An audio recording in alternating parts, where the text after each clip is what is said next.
أعوذ بالله من الشيطان الرجيم میں پناہ مانگتا ہوں اللہ کی شیطان مردود سے۔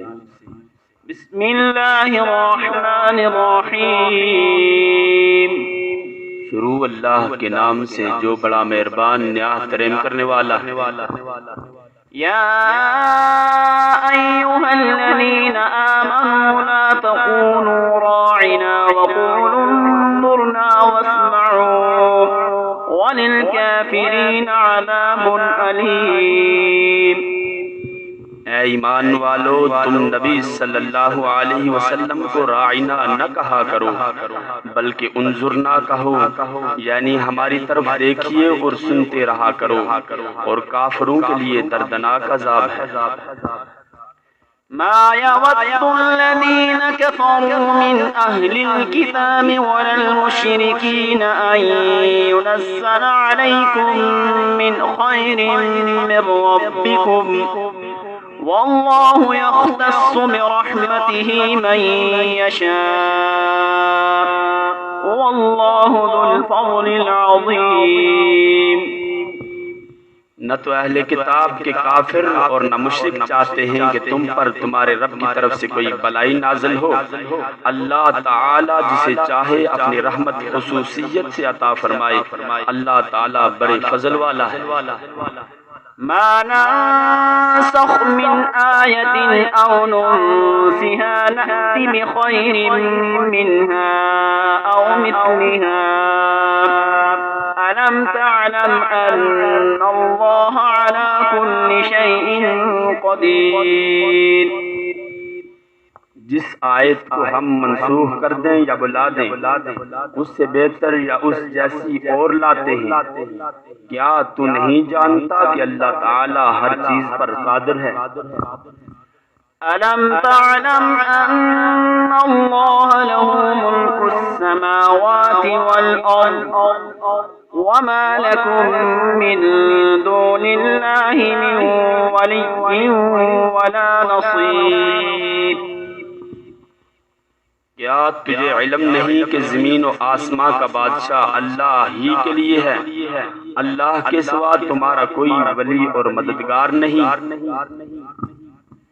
ام تريدون ان تسألوا رسولكم كما سئل موسى من قبل ومن يتبدل الكفر بالإيمان فقد ضل سواء السبيل۔ کیا تم اپنے رسول سے یہی پوچھنا چاہتے ہو جو اس سے پہلے موسیٰ علیہ السلام سے پوچھا گیا تھا؟ سنو، ایمان کو کفر سے بدلنے والا سیدھی راہ سے بھٹک جاتا ہے۔ وَدَّ كَثِيرٌ مِّنْ أَهْلِ الْكِتَابِ لَوْ يَرُدُّونَكُم مِّن بَعْدِ إِيمَانِكُمْ كُفَّارًا حَسَدًا مِّنْ عِندِ أَنفُسِهِم مِّن بَعْدِ مَا تَبَيَّنَ لَهُمُ الْحَقُّ فاعفوا واصفحوا حتى يأتي الله بأمره إن الله على كل شيء قدير۔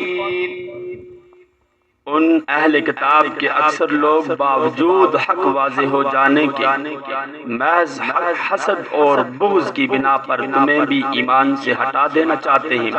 تم بھی معاف کرو اور چھوڑو یہاں تک کہ اللہ تعالی اپنا حکم لائے۔ یقیناً اللہ تعالی ہر چیز پر قدرت رکھتا ہے۔ وَأَقِيمُوا الصَّلَاةَ وَآتُوا الزَّكَاةَ وَمَا تُقَدِّمُوا لِأَنفُسِكُم مِّنْ خَيْرٍ تَجِدُوهُ عِندَ اللَّهِ إِنَّ اللَّهَ بِمَا تَعْمَلُونَ بَصِيرٌ۔ تم نمازیں قائم رکھو اور زکوٰۃ دیتے رہا کرو، اور جو کچھ بلائی تم اپنے لیے آگے بھیجو گے سب کچھ اللہ کے پاس پالو گے۔ بے شک اللہ تعالیٰ تمہارے اعمال کو خوب دیکھ رہا ہے۔ وقالوا لن يدخل الجنة إلا من كان هودا أو نصارى تلك تلك أمانيهم قل هاتوا برهانكم إن كنتم صادقين. یہ کہتے ہیں کہ جنت میں یہود و نصارہ کے سوا اور کوئی نہ جائے گا، یہ صرف ان کی آرزویں ہیں. ان سے کہو کہ اگر تم سچے ہو تو کوئی دلیل پیش کرو. بلى من أسلم وجهه لله وهو محسن فله أجره عند ربه ولا خوف عليهم ولا هم يحزنون. سنو، جو بھی اپنے آپ کو خلوص کے ساتھ اللہ کے سامنے جھکا دے، بے شک